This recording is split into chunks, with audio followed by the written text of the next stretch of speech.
सनातन धर्म में एकादशी तिथि जगत के पालनहार भगवान विष्णु को समर्पित है।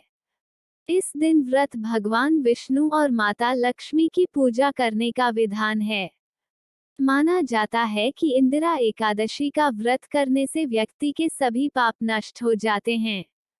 इस साल इंदिरा एकादशी का व्रत 10 अक्टूबर 2023 मंगलवार के दिन रखा जाएगा। इंदिरा एकादशी का महत्व। पितृपक्ष की इंदिरा एकादशी को बहुत ही महत्वपूर्ण माना गया है। धार्मिक मान्यताओं के अनुसार इस एकादशी का व्रत करने से जातक के पितरों को मोक्ष की प्राप्ति होती है। यदि कोई जातक इंदिरा एकादशी के दिन व्रत रखकर एकादशी का श्राद्ध करता है, साथ ही भगवान विष्णु की पूजा और कथा करता है, तो ऐसे में 7 पीढ़ियों के पितरों को पाप से मुक्ति मिलती है। कथा के अनुसार सतयुग में एक इंद्रसेन नाम का एक प्रतापी राजा था जो महिष्मती नगरी में राज्य करता था। उसे पुत्र, पौत्र, धन धान्य आदि सभी सुख प्राप्त थे।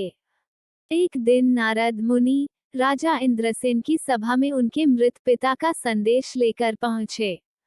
नारद जी ने राजा इंद्रसेन को बताया कि कुछ दिन पहले उनकी भेंट यमलोक में राजा के पिता से हुई। राजा के पिता ने नारद जी को बताया कि उनके जीवन काल में एकादशी का व्रत भंग हो गया था, जिस कारण उन्हें अभी तक मुक्ति नहीं मिल पाई है और वह अभी भी यमलोक में ही हैं। ये संदेश सुनकर राजा को बहुत ही दुख हुआ और उन्होंने नारद जी से अपने पिता को मुक्ति दिलाने का उपाय पूछा। इस पर नारद जी ने उत्तर दिया कि अगर वह अश्विन माह में पड़ने वाली इंदिरा एकादशी का व्रत करेंगे, तो इससे निश्चित ही उनके पिता को सभी प्रकार के दोषों से मुक्ति मिलेगी, साथ ही वैकुंठ की भी प्राप्ति होगी।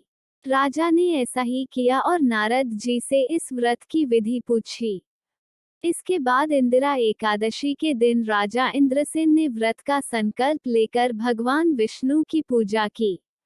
साथ ही राजा ने पितरों का श्राद्ध किया, ब्राह्मण को भोजन कराया और दान पुण्य भी किया, जिसके परिणाम स्वरूप राजा के पिता को मोक्ष की प्राप्ति हुई। इतना ही नहीं, राजा इंद्रसेन को भी मृत्यु के बाद वैकुंठ धाम की प्राप्ति हुई।